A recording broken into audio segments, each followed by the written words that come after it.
Welcome to the Kinda Crunchy podcast, where we talk about all things health and wellness. We can't wait for you to hear today's episode, so let's get to it. Welcome back to Kinda Crunchy, guys. Surprise, this is Rachel here, and today you are getting a solo episode from me. I don't know that anyone asked for this, but Jensen and I had planned to record this morning, and then she woke up feeling deathly ill, and in honor of practicing what we preach, we both decided Jensen should stay home and rest instead of try to push yourself out of bed and come podcast. And so you get lucky enough to hear me today. And, I kind of scrounged together what I'm going to talk about. And I have no doubt in myself that I could talk for 30, 45 minutes, an hour without interruption. But we'll see how it goes. What comes of this episode. I don't know how many crunchy topics it's going to be. I think it might just be like a collection of a bunch of things I want to talk about. So I know that I'm going to go through some life updates. I've got a lot going on to update you guys about. I have a little loving it, hating it segment I'm going to go through. And then I'm also going to answer some of your Q&A questions here at the end. So yeah, that's really the plan for today. We're going to go ahead and I'm just going to hop right into it. One positive of today is I will not be interrupting Jensen as much because there's no one here to interrupt. So, I mean, that's a plus of this episode for sure.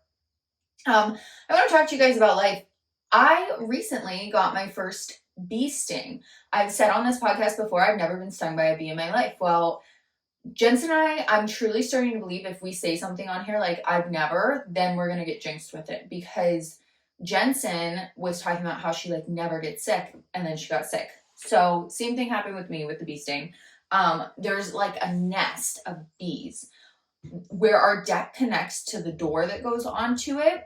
It's like a raised deck off the back of our house, and there's a door, and under the deck, there's a bee's nest, like right under where like the bottom framing of the door would be.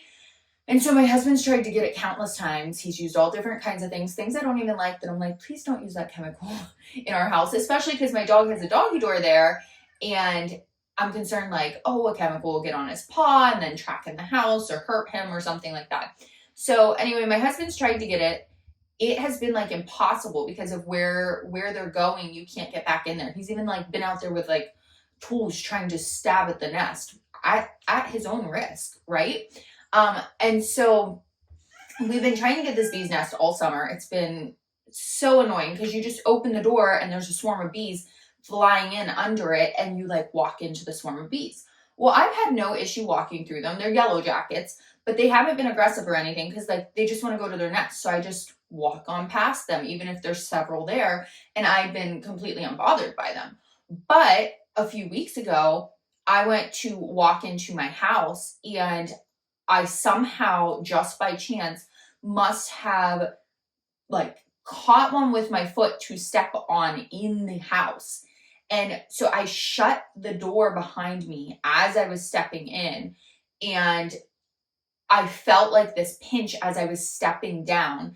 And I noticed then like what was happening, that like there was a bug or something biting me. So then I like let out a little yelp and was like kind of shaking my foot and also pushing it down at the same time to try to like kill the bug just instinctually. Well, I must have killed the bee because it was a yellow jacket in between my toes, guys, and it stung me. And oh my gosh, does it hurt? I told Logan, I said, I thought people were just dramatic about bee stings. Like, I thought they were just like, wow, I got a bee sting. No, those things hurt. And I only got one, and I can't imagine like the people who get multiple bee stings. Oh, that would be some pain. I would be taking off work, actually, because I am dramatic like that. But this bee sting on my toe, yellow jackets don't always have a stinger they leave, I guess, but they do if it's like a defensive type thing. And apparently since I was swishing him, it was defensive. So there was a stinger stuck in my toe. So I pulled it out, and then it was like instant pain, right? And like it was in between my two toes. It hurt so bad, and it was like swelling already. So I was like, okay, what little natural remedies can I do for this? So I did a baking soda paste, just baking soda and water mixed together. And I put that on because it's supposed to help like draw out the poison, I guess. I've also heard raw onion does that. Even my doctor told me that her first thing she does when she gets a bee sting is she takes some raw onion and puts it there because it draws out like that poison and the pain and swelling. So I didn't know about the onion immediately. That's something I found after. I did a baking soda paste and tried to pull out like that poison. And then I did a vinegar compress. And then I did a bentonite clay paste on it. So it was just like the Aztec healing clay, bentonite clay mixed with some water. And then I put that on and oh my gosh, did that soothe it. Like when I did not have that on, it was so painful and swollen and itchy and annoying, but when I'd have that clay on, it just like it helped so much. And they said, I guess, that can draw out the poison too and help. So it was like 1 or 2 days, I think, that I kept doing the bentonite clay. And it really wasn't bothering me that much. Every once in a while, especially because it was my foot and like there's a lot of pressure down there, every once in a while I would elevate my foot to just kind of like alleviate some of the pressure that was happening.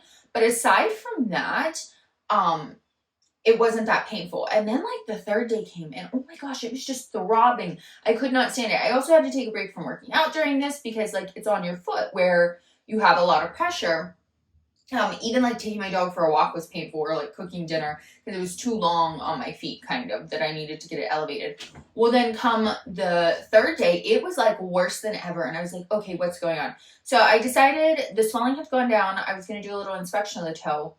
Well, lo and behold, I didn't get the whole stinger out. So there was like this one little spot where just the tip of the stinger was still stuck. So all the pressure was like swelling up around that, right? Because it's like a foreign object in my body. And it must have just, I think when I got the sting, it swelled up so fast and so much that what happened, oh, I've got quite the rainstorm happening. I'm not sure if you guys will pick that up on the sound or not, but it is starting to literally pour. But what had happened is a little bit of the stinger got stuck in there even when I pulled the stinger out. And so I had to go in and get that last bit of stinger out. And oh my goodness, when I got that last little piece of stinger out, it was like, okay, this might gross people out. I don't know if anyone watches like Dr. Pimple Popper videos where I mean, that's a TV show now, and then I know like there's TikTok and YouTube videos of people popping zits, and to some people it is absolutely disgusting, and well, actually to anyone, it's absolutely disgusting. But there is some kind of like satisfaction in knowing that person is getting like a release from pain from the pressure behind like that cyst popping or whatever it is. And I know that sounds disgusting, but that's literally like with this bee sting. When I took that final bit of stinger out, oh my gosh, the pressure that was alleviated. There was like all this clear liquid that came out of my toe, which I know that's TMI. I'm probably grossing everybody out. Like this is when people stop listening to my solo episode, right? That's why I don't do solo episodes. This is what happens. The release of pressure was like heavenly. Like after that, my toe's been fine. Haven't noticed a thing. It was like I just had to get that out. But I will tell you what, a bee sting is annoying and it is painful, and I feel for anyone who's ever gotten one that I've belittled it, because now I understand, now I know. And it really wasn't enjoyable, not something I want to do again.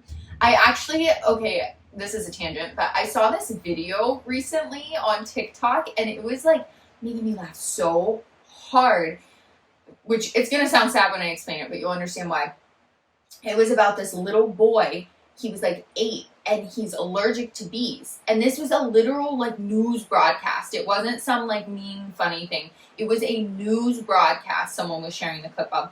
And he was allergic to bees, got stung by like 400 bees with an allergy to it, and he survived it. And you know how he survived it? Do you remember that show? Oh, what was it?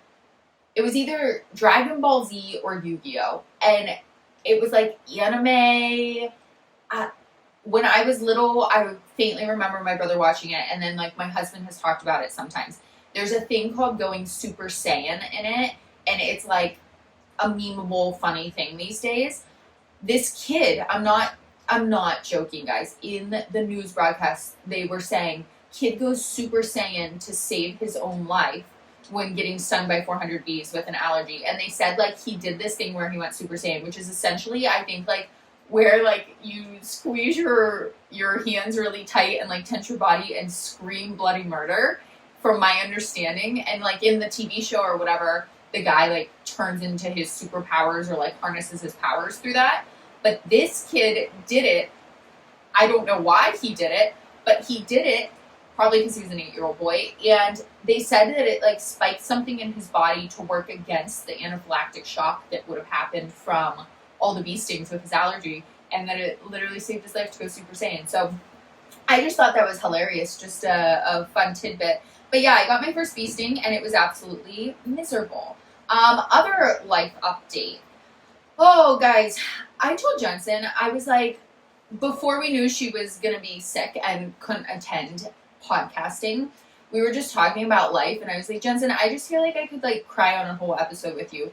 And not even out of sadness, just out of, like, I feel like my life's just been, I don't know, I'm just in, like, this transitional period, and there's just, like, so much going on and so much decompressing to do. And one of the things that I wanted to talk about was when good things become bad. And I have been experiencing this where my whole life, because I'm a chronically busy person. Jensen and I both talked about this, but lately I've been in a place where I have so many good things happening in my life. And that's not like a brag. That's just like I'm blessed beyond words to have so many great opportunities and great things happening. But it's been so many good things that it's becoming bad because I could tell it's been leading to burnout.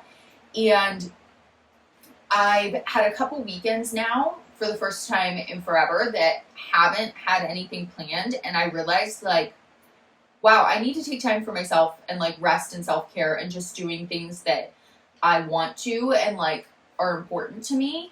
And I don't allow enough wiggle room for that in my schedule.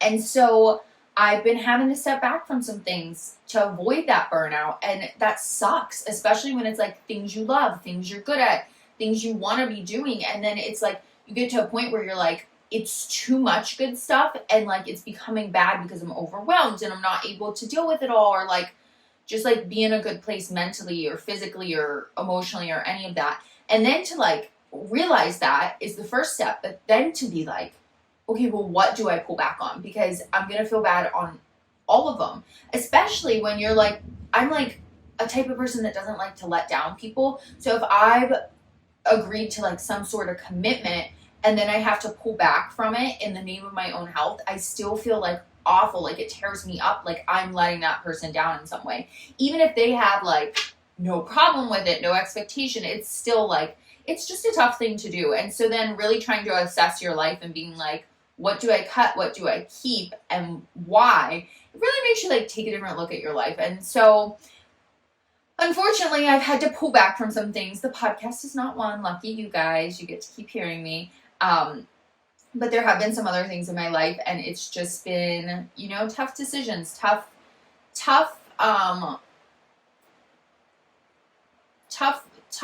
to figure out, but all in the name of my health. So I'm proud that I have made those hard decisions, even with it being good things that I'm gonna miss. Okay, third thing, life update. I have 5, by the way. Okay, this is a funny story. I went to the gym a week or so ago, and I had to pee before I got started. And so I went to the one bathroom, and it was locked. So they're like single-use bathrooms that have like showers in them. There's a couple at the gym. There's 3 of them, actually. And so I went to the one, it was locked. The one directly across from it, the door was shut, but like sometimes people shut the doors and they're not locked there. And so I clicked on the handle. They're not like turn handles, they're like lever handles. So I pushed the handle down to try to go in, and it like did like a weird click, but it opened. And so I'm like walking in. I was also half on my phone. And as I'm walking in and look up, there is a man standing behind the door, opening it for me. He's in the bathroom. And I like look at him and I'm like, oh my gosh, I'm sorry. And he's like, no, it's okay, I'm done. Come on in. And just like motions for me to come on in. And I was like, no, really, it's okay. So I swiftly left and went to the third bathroom, but he was just more than welcoming to have me just join him on in there. I think what happened is I think he was finished going to the bathroom, and maybe on the other side of the door, the door had been locked, and he just by chance was pushing down the lever as I was, and like from the inside when you do that, it unlocks it. And so then he went to pull back, and as he did, he realized someone was pushing towards him, and then he like didn't know what to do. But it was just so awkward because he didn't say anything. Like if someone walks in on me in the bathroom, I'm like, oh, okay, sorry, I'm in here. But he just welcomed me and just like motioned in, like, come on in and join the party. And I was like, not today, maybe another day, but not today, buddy. So yeah, that was just funny, kind of awkward. Okay, another thing I want to talk about is I have been going through my creative reawakening. This kind of goes hand in hand with me talking about having to step back from things in my life. Oh my goodness, I don't know, can you guys hear this rainstorm? It is a downpour. It's beautiful though. I love a beautiful rainstorm, and like watching it from the shed, it's just a gorgeous rain, but it is noisy. I hope you guys aren't picking up too much on this. But if you are, maybe it'll be like relaxing ASMR with my voice over it and the rain in the background, right? But what I was saying is I've been going through a creative reawakening recently. I've gotten a couple weekends where I have not had anything to do, and you know, I have ebbs and flows in my life. So I am like a creative person at my core. I am a creative, but I get my life so muddied up with responsibilities that I don't have time to like tap into that, and I have to push it back and push it off, and that sucks, and I hate that, but that's like the nature of life. I wish I could just like stay home and frolic in gardens and sing songs, but that's not reality, right? So it's always trying to find that balance, and it's hard because like when I was in high school, I was, yes, very busy, like made myself unnecessarily busy with stupid things. But I was like, if I got like a creative wind, I could just like run with it. Like if I was like, oh my gosh, I have a song in my head I need to write right now. Like that's what my day was. Like that's what I was going for. And so I used to really have like more liberty and flexibility in my life to be able to like run with creative impulses. And I've had all different kinds of like creative endeavors, I guess, in my life. I've been really into music. That's like long standing. I've talked about it on here before. I played violin from the time I was 7. I took lessons till I was like 19, classical violin, but I would do a lot of like modern covers, and I also learned piano, guitar, ukulele, and I did some vocal lessons at one point, which that's a story in itself. My vocal teacher, she just no-showed on me one day. Like she used to come to our house, and we were like calling and trying to figure out where she was, and then she was, I mean, this is actually kind of sad. I think she was put in prison for drugs, and we had like no idea. So I was like, okay, good. She was very like a theater vocal coach though. Like she had me really doing like the big, almost like opera theater type of stuff. 2 songs, had them down. The one was from Beauty and the Beast, and I cannot for the life of me remember it. The other one was Jar of Hearts by Christina Perri. Those were my 2 vocal songs that I hit hard on. That, oh yeah, you could hear me singing those all the time. I'm pretty sure my family and best friends hate those songs. I know that my one friend listening to this will be like laughing her butt off thinking about Jar of Hearts by Christina Perri, because I just thought I was a superstar singing that. I just thought like I unmatched, like I could do a cover of that and it would soar on the charts, right? But that's aside the point. What I was trying to say is I've always been very musical. I used to write a lot of songs, write a lot of music. I would do obviously like lyrics for it, but then I would do music like piano, guitar, violin. I'd use a little GarageBand on my computer, record it, make a whole song, play all the parts, you know, do everything and just like be vibing, right? I wrote like a couple albums actually that no ears have heard other than my husband, his special album, which he was like, I don't know, this is kind of weird for me to listen to. Can you write it out for me instead? Um, but music has always been a thing for me. I still love music. I don't get as much time to play it now, and it's really been, um, I don't feel as drawn to it, and that makes me so sad because everybody says like you grow up and you lose those music skills unless you like stay sharp on them. And I play enough to stay sharp with it, but it hasn't been like where I'm like, oh my gosh, I have to do this right now. Another thing in the past I've been creative with is art. I really was into art in high school for a while there. I was doing a lot of real life portraits, especially with like charcoal. Not painting, it was more drawing, charcoal. And I entered a few competitions and won a few competitions, and my art teachers really pushed for me to go into being like an art teacher or something, but I was like, no. I didn't.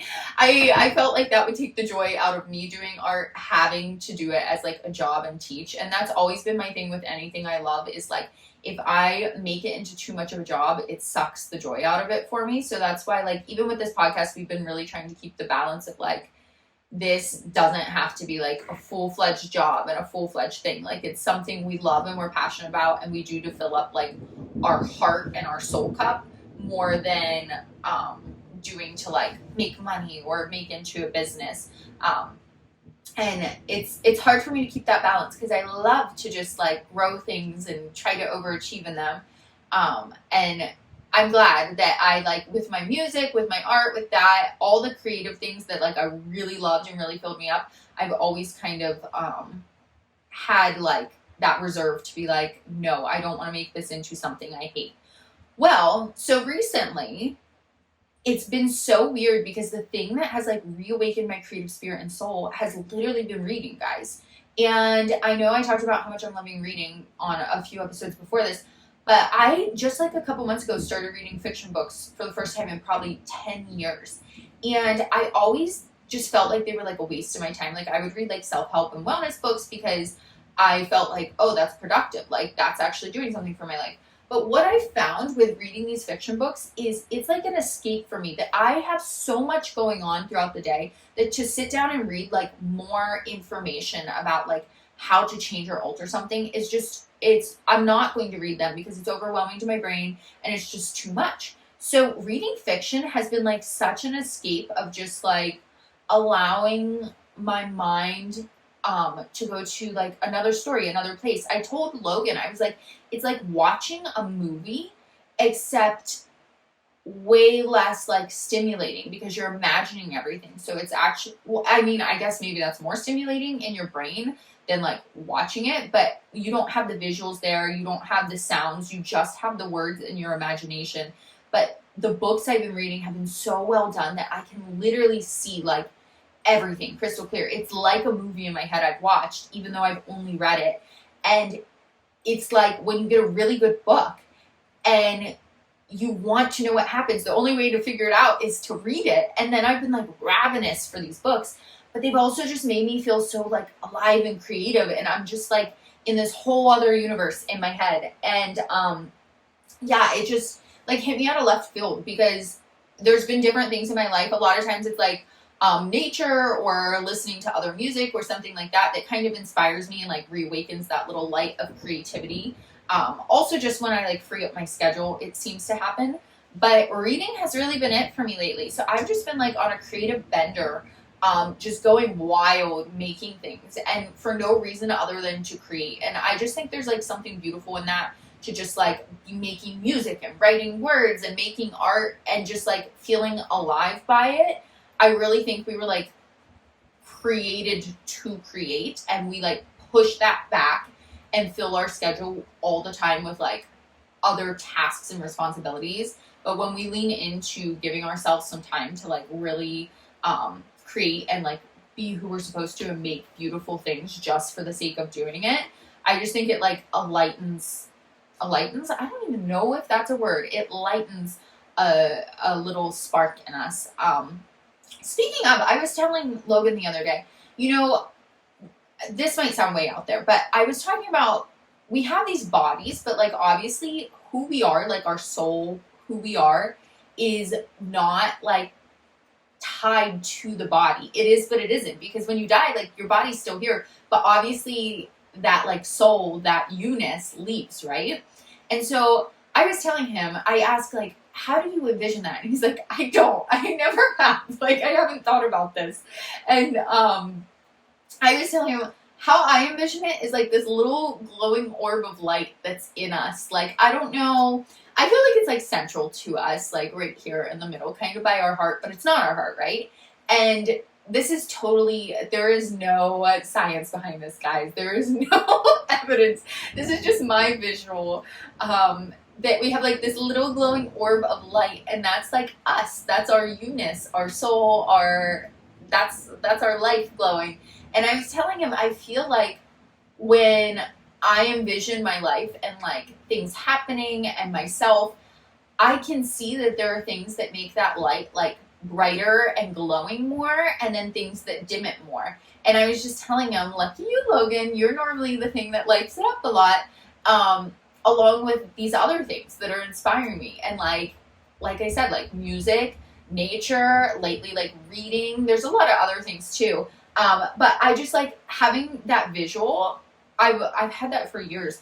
I don't think I've shared it though, because it just sounds weird to share. I don't know if anyone's going to understand what I'm saying, but that visual of like that little light glowing brighter or dimmer, when I think of it that way, of like, is this like filling my soul up with joy that it's like glowing more, or is it dimming that light? It helps me make decisions as far as like what I should be doing with my life. But that was a very long singular life update. I told you guys I would have no issue talking, right? So the next thing I'm going to go into is loves and hates. This is a segment. I have listened before to a podcast called The Bad Broadcast by Maddie Murphy, and she does a segment like this sometimes where she talks about things she's loving, things she's hating. I think it's just a good concept. I've heard it on some other podcasts too. And so I figured, you know what, I'm just going to go for it and talk a little bit about things I'm loving, things I'm hating. So I'm going to give you 3 each. So I'll go through the things I am hating first, and then I'll go through the things I'm loving. Since I just talked about some life updates and some things I'm loving, I'll go through the hates first.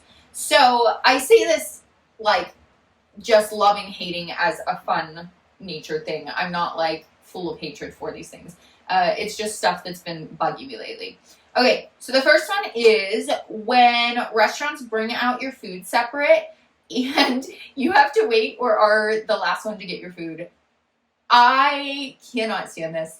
Like, I think it's one of those times in your life that grows you as a person, like that you have to act like you're patient and unbothered by it and everything. But man, does it bother me, like especially when I'm the last one. If I'm the first one, no, it does not bother me, of course.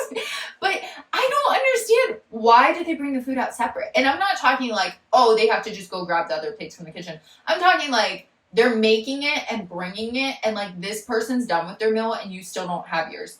I just feel like it's so rude, because you know whoever doesn't have their plate is like hungry and waiting and just watching you eat. And then if you're the one that gets your plate, you have to be like, oh, do you want a fry or something like that? And they're like, oh no, I'm fine, I can wait. But they're secretly like eyeing your fry, thinking like, oh my gosh, I'm so hungry. Where is my food? Where is my food? And it just creates like this nature of impatience that you have to really struggle against. It happened to me recently, and I was the last one to get my food, and man, was I struggling because I was hungry. And anyway, that just really annoys me.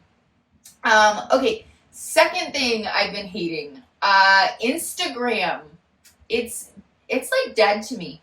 I was saying, I go through ebbs and flows in life, and just in general, like it's dimming that little soul light for me. For years it has been. Like, it does not creatively inspire me at all, or make me like feel alive or excited or anything like that. It just dims out that light like every time I get on it. And that's really almost all social media for me. Like, I am not reaping positive benefits of it for the most part.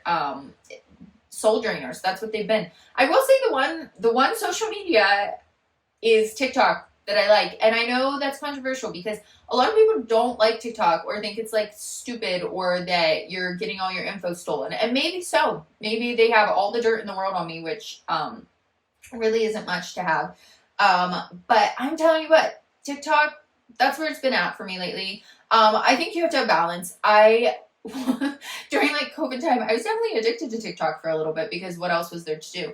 I'm not on it nearly as much now, especially because I've been reading so much. But yeah, that's really the only like social media I'm digging right now. I can't believe I just used the word digging. I don't really normally use that. I think I'm just, solo podcasting, finding my way here.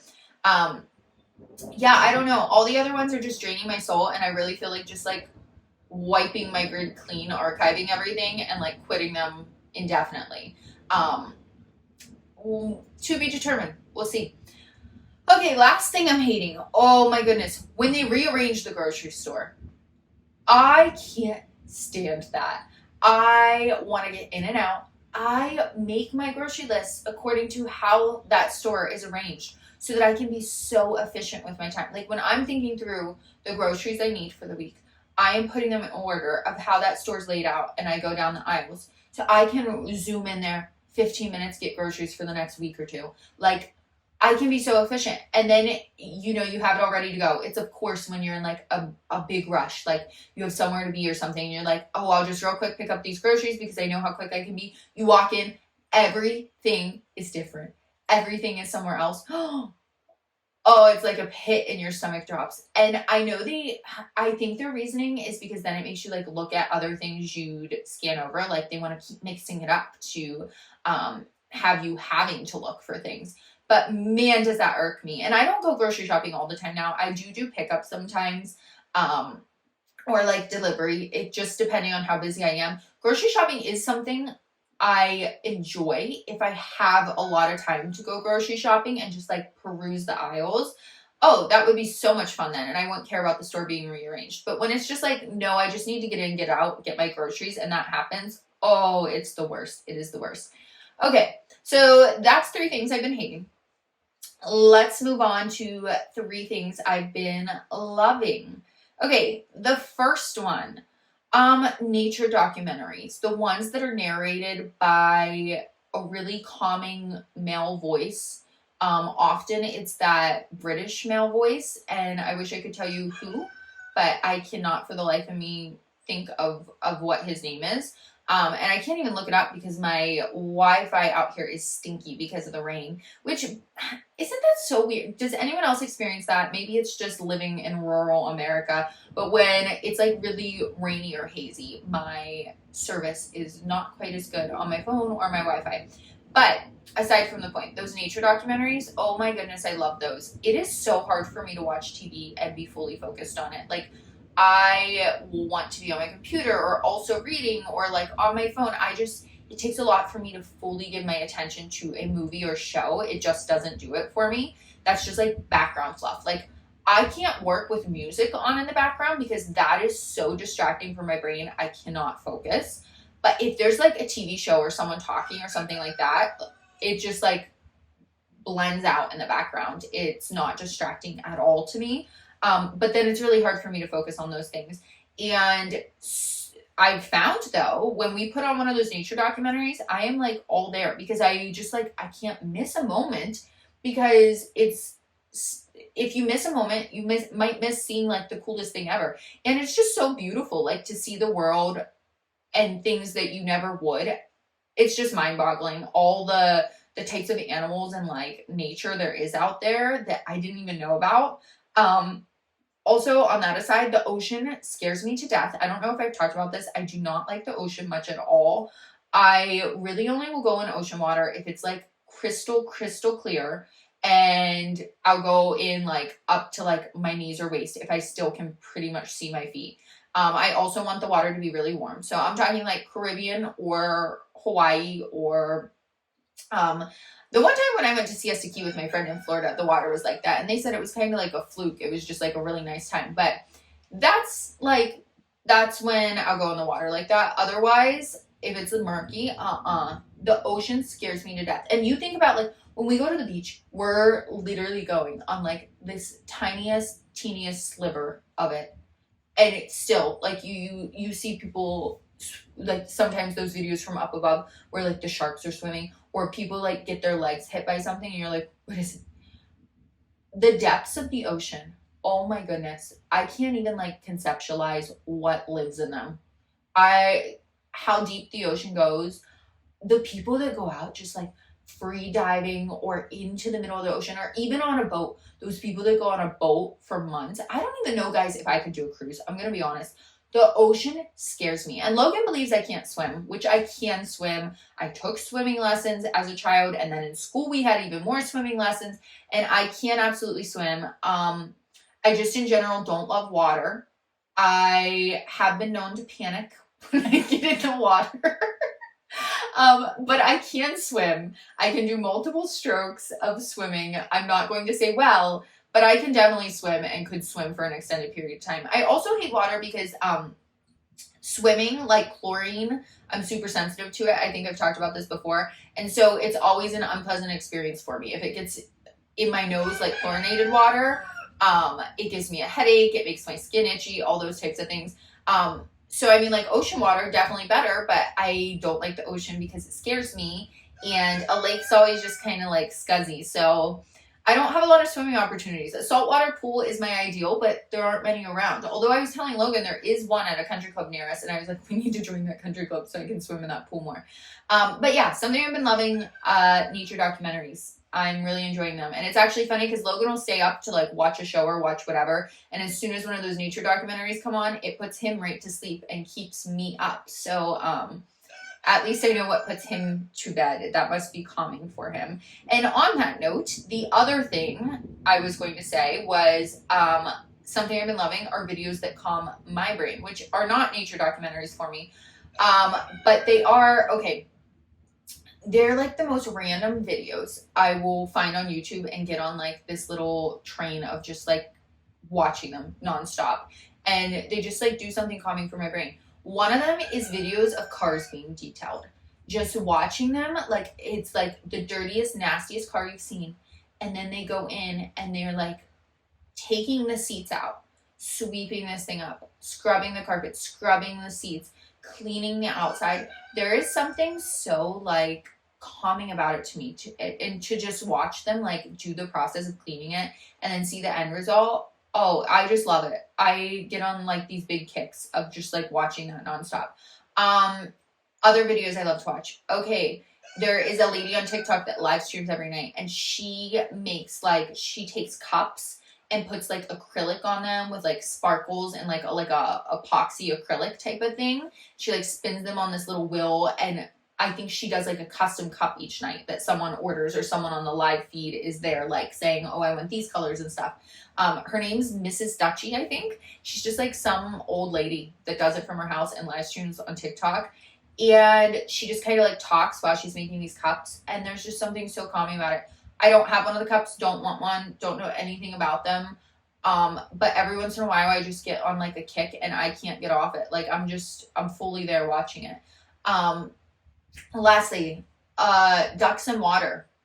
Videos of ducks in water. Seeing it in person, my neighbor has ducks, is even more like, it gets me in a trance, just like watching them from the little bridge by our house as they like flap around in the water. But videos of ducks waddling or just like flapping their wings in water and kind of like bobbing on the surface does something to calm my brain. So those are, I've been loving videos that calm my brain like that.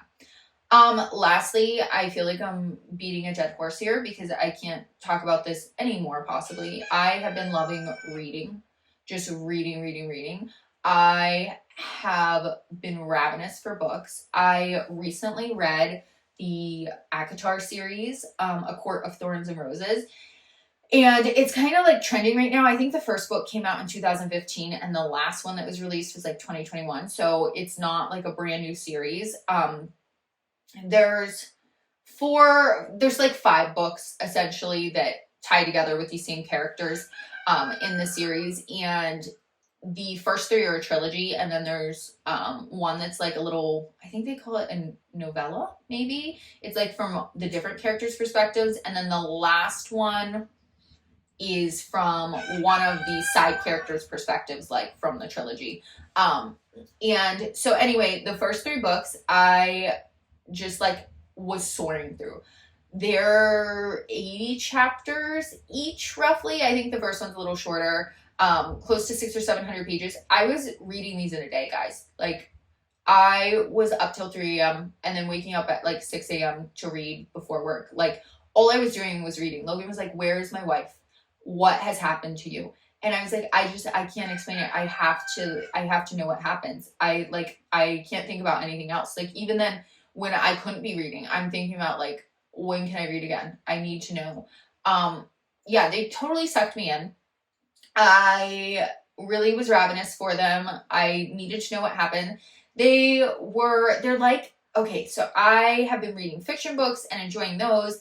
These are a fantasy romance book, which is like way out of my wheelhouse. I'm not a fantasy book girl. Harry Potter, not my thing. Twilight, not my thing. None of those things like do it for me. And so I was really shocked that I liked these, but I saw people saying like, I don't like fantasy at all, and I loved these books. So I decided to try it, and then I got hooked. They were good. Like, I now feel like I could go back and reread and pick up on so much I didn't catch before from the story. And I don't want to give it any spoilers with them or anything.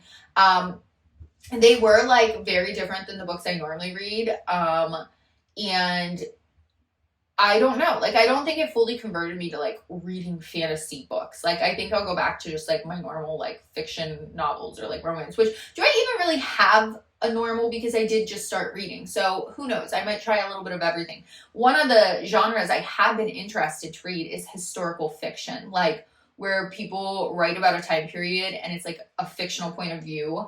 But there is like pretty accurate historical settings to it and stuff. I think for some reason I'd enjoy that.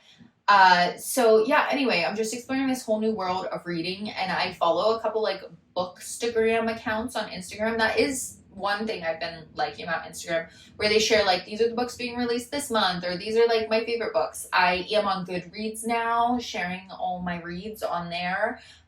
So link up with me, we can be book friends. And I'm starting a book club in 2024. I've just gone full send. This is my new hobby. This is the new thing I am fixated on. And yeah, I'm just really like, all I want to do now is read. And that's really weird for me. I've always liked reading, but this is like a new level. So yeah, that's been the last thing I'm really loving. And with that, I am going to answer a couple Q&A questions. I'm not going to do them all because Jensen's not here, and I feel like we like balance each other well with answering these. And you guys didn't ask for just Rachel's unsolicited advice on your questions. So I'm just going to answer like 2 here, I think, probably. That we got in. We only got a couple this time, which is good because I didn't want to be here like answering like 20 Q&A questions all on my own. So, okay, the first one that we got is, help, I'm struggling with feeling like family planning is against God's design. So, okay, family planning, essentially, if anyone's listening and they're like, what does that even mean? Family planning is like planning when you're going to have children, right? And so a lot of what I've talked about on here with like birth control methods and stuff, has been like, essentially, some people call it like the family planning method when you're doing like the temperature tracking and ovulation tracking and that type of stuff. I use it right now to help avoid getting pregnant because I am not ready to be pregnant.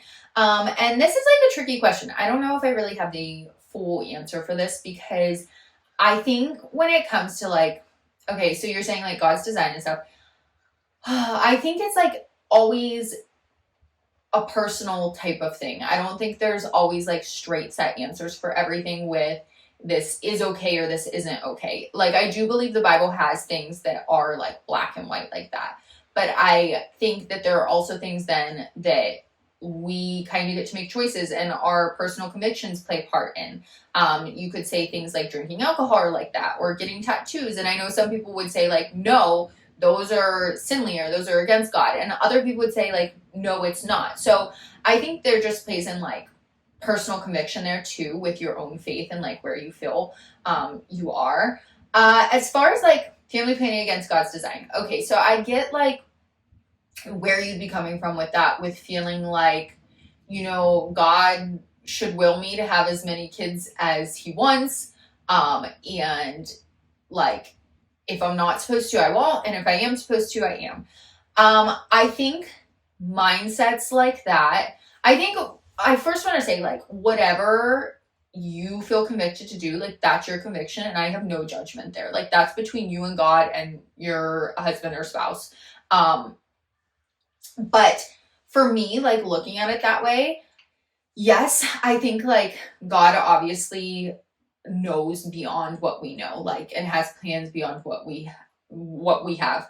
But I think that the other thing with that is we do have responsibility to parent and care for those children that we have then. And so I think that we're called to like be the best family environment and parents we can. And so you look at an example of these families that have like a lot of kids because they don't believe in any birth control at all, kind of like the Duggars or people in that world, which they're also involved in some like cultish organizations. So I'm sure that plays factor into how like their families are raising their children and stuff. And like they're having like 19 kids because they're like, oh, well, God doesn't will for me to stop. But like her last children, like she had so preemie and like they almost died. She almost died. And I mean, that could have happened with any child. Pregnancy is complicated. But I think that there's some sort of responsibility you bear in being like, am I able to appropriately care for these kids and give them the love and the guidance and raise them up like I'm supposed to when I'm having them? Because I think that that's part of it too. I mean, you can be popping out babies all day long, but then if you're not able to like financially care for them or just like mentally, physically care for them because it's too much and you have your hands too full, then like I feel like you're missing the family unit component of like what God's intention is for that. I know I'll just speak like from personal experience. I struggle with this sometimes because I very much am like, oh, wish I would have gotten pregnant the day after we got married, right? But Logan and I have discussed it time and again, and like we have been waiting because ultimately I really would like to stay home with those kids and be able to raise them and be like, I want to be the one predominantly with my children, like raising them and influencing them. And that's something Logan and I are both really passionate about, is us being able to like really be fully involved in our kids' lives and them not feeling like a burden. Not that they ever would, but like without that opportunity for me to like stay with the kids, and who knows, that might not happen anyway, but we'd rather try to like set up for that situation, because that's just like our desire and what we think will be best for our family unit. And so that means us waiting a few years until we're in a place where like we're financially stable, that I don't need to work and we have the bandwidth to be able to kind of like have these children and have me staying home with them, and just a few different dynamics of our life. And I have like raging baby fever, especially around ovulation, of course. And I do like go back and forth where I'm like, but like, why are we waiting? Like, that's stupid. It's for this, this, and this. And shouldn't we be having kids? Like, there's no reason to wait. And then what if we can't when we want to? And like, I just think this is such a complex topic. And I really can't say one way or the other. For us, like, we've prayed about it a lot. We've talked about it a lot. And we do feel like we're still in a season of waiting. And people might think like, oh, that's wrong. Like, you should be having them right now. Why would you hold off? But I just think it's so personal to like each couple and their relationship with God and what he has planned for them and their family, that's really like my main advice with that, is just like you and your spouse need to talk about this and pray about it and see like where God leads you together. Because maybe it is like, he's like, nope, pop them out. You're having 12 and like, just keep going. But, I think that's a hard one to answer because I don't think it's clear cut for like every single person. I think it has to be personalized, obviously. Okay, so yeah, I feel like I did a really bad job at answering that one, and hopefully I didn't talk in too many circles, but I tried my best. I need Jensen here. I miss her. She's she's good at kind of like balancing out my rambles. Okay, the second one that I'll answer is just wanting a reminder. I know you've talked about it before. What got you guys started on your crunchy journeys? So Jensen's not here, so I can't answer for her, obviously. So maybe she'll answer this some other time. But I will answer for me. I think I've shared this before. It might have been on like our very first pilot, like welcome episode, but I will share again here because it has been a while since that first episode, which is shocking. Like we've been doing this podcast for quite a bit now. So for me, I got started on my crunchy journey when I was very young, late middle school, early high school. I suffered with severe acne, like hormonal acne and just like, yeah, a lot of acne. My mom was taking me to a dermatologist and she did not let me get on birth control for it, which I thank her for, because I would have been put on very young and I just feel like I could have had like ongoing issues from that now. But they did give me a lot of topical creams and like the creams they give you just, they kill the acne, but they also kill every other thing on your face, including your skin. And then your skin's so like dry and dead and it's just miserable and painful. And, yeah, I was going through that. Nothing seemed to work. Hated like how my skin was. At the time I had like a really bad diet and just wasn't taking care of myself. And then I found, on Pinterest one day in study hall, I was scrolling Pinterest and, it was some type of like little Pinterest pin that was like, use oil to wash your face, or like why I only use oil to wash my face. And I was like, what the heck? So I clicked on it and it took me to the Wellness Mama's website, which I adore her now. I still follow her. I still read her blogs all these years later. And it was just this whole article about, she used olive oil to oil cleanse her face. And that was all she did, like skincare wise, and about how you would think like, oh, it'd be worse for you, but it actually worked well for her. And I was just like, I got nothing to lose. So I was hating the creams at that point anyway. Not only were they like drying my skin out and super annoying, the appointments, we had to drive pretty far for them and the ointments were really expensive and it was just like, I was done with it. So I quit all the ointments cold turkey and I got some good quality olive oil and just started to go at it. And at the same time, I started to read more of the Wellness Mama blog and like change up my diet and my lifestyle and stuff like that. I started exercising, started eating better.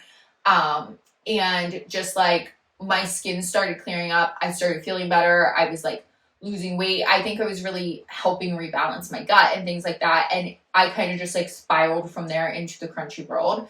And then I got pretty crunchy. I was making all my own makeup and sunscreen and beauty products and my own dry shampoo and my own toothpaste and body butter and all these things. I, for Christmas, would be like, Mom, Dad, I just want all these supplies. And it'd be like big blocks of shea butter and bags of beeswax and like zinc oxide and maca powder to make makeup with and stuff. And I had like a whole arsenal of it. And then I started gardening and like growing beets and drying those and using them for makeup. And then I got really like, there were like years I didn't eat any processed food at all. I didn't eat anything fried in vegetable oil, did not drink any soda. I also got like overly restrictive and struggled with like disordered eating in there for a while. And then I got pulled out of the depths, kind of like turned it around and got back to a place where I was healthier with more balance. And I'd say like that has been ever evolving now for the past 5, 6, 7 years ish. I don't know. It's hard for me like to not, it's hard for me to say without having like a timeline here. But yeah, I really just started with the acne and then I spiraled into being like insanely crunchy during high school for a long period of time. And then I've kind of like swing the pendulum in the other direction where I'm trying to be like very balanced and neutral. And I think that's where I still reside today. So yeah, that's kind of where my crunchy journey started. And It's ever evolving, kind of crunchy. This is all about having a balance in your life, and that's why it's kind of crunchy. I didn't really even talk about that many crunchy things on today's episode because it was just life updates and rambles from Rachel.